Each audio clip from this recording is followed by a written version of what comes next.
En nous basant sur notre expérience personnelle, nous dirons que la délivrance dont nous nous occupons en cet instant comprend trois phases et en même temps trois facteurs. La croix, l'esprit, la contemplation du Christ glorifié. Veuille l'Esprit de Dieu illuminer notre témoignage. Sur la croix, le Christ s'offrit en sacrifice pour le péché du monde.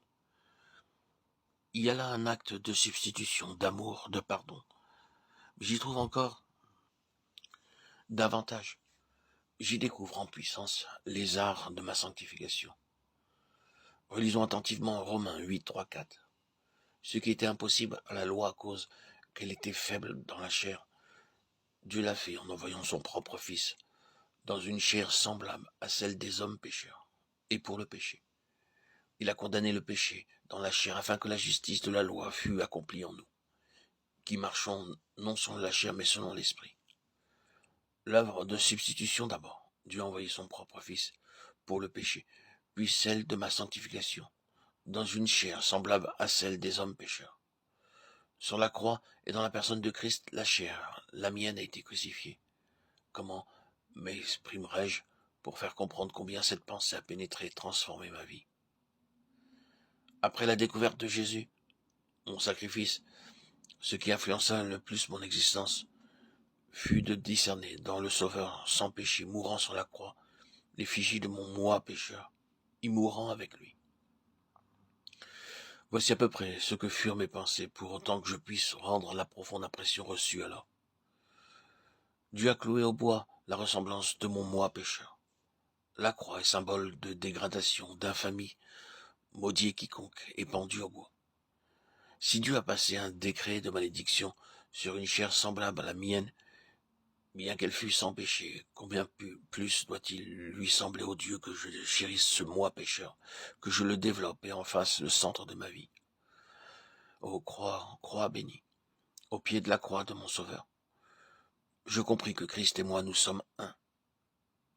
En lui, je suis pendu au bois. Désormais, j'en ai fini avec le moi, et me prosternant au pied de la croix, je m'unis à Christ en sa mort par la foi.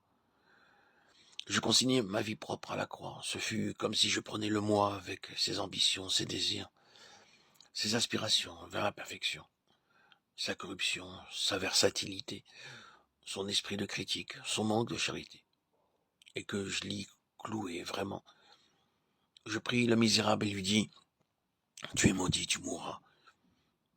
Mon Dieu t'a cloué au bois.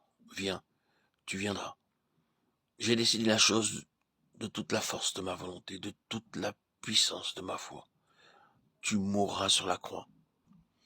Cet instant de ma vie fut décisif. Depuis, j'ai constamment crucifié le moi. La mort du Christ m'en sépare à jamais. Souvenez-vous de ce passage de l'Épître aux Galates. Ceux qui sont à Christ sont crucifiés la chair et ses convoitises. Le temps employé dans l'original est l'aoriste, l'action continue. Ils ont crucifié, ils crucifient. Vous me direz peut-être pardon, monsieur, mais vraiment, il ne serait impossible de vivre de la sorte. À tout instant, je me demanderai si le moi ne se glisse pas ici ou là. Cette constante analyse de mes sentiments, cette crainte du moi me paralyserait. Ce que vous dites est loin d'être simple.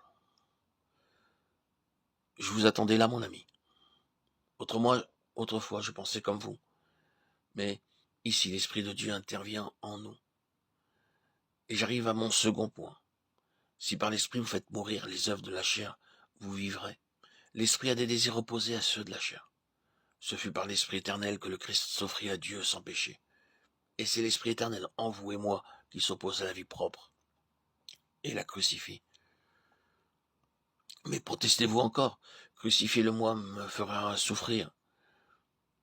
Je me ferai l'effet de monter la garde auprès d'un cercueil et de surveiller l'œuvre de mort sur un cadavre.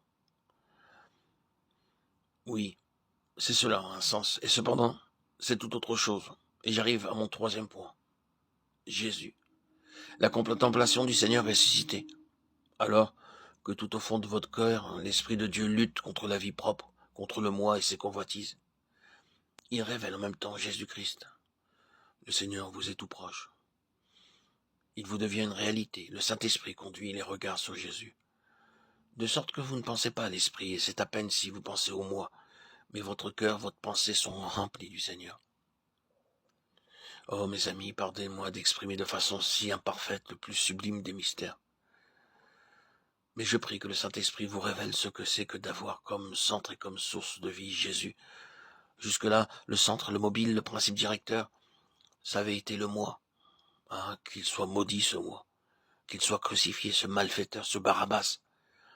À l'inverse de ceux qui demandaient à Hérode l'élargissement de Barabbas, nous disons à mort le malfaiteur, à mort le moi, et que vive le Christ.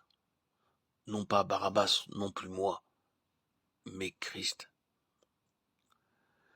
Que le Seigneur illumine ses pensées dans vos cœurs pour l'amour de son nom.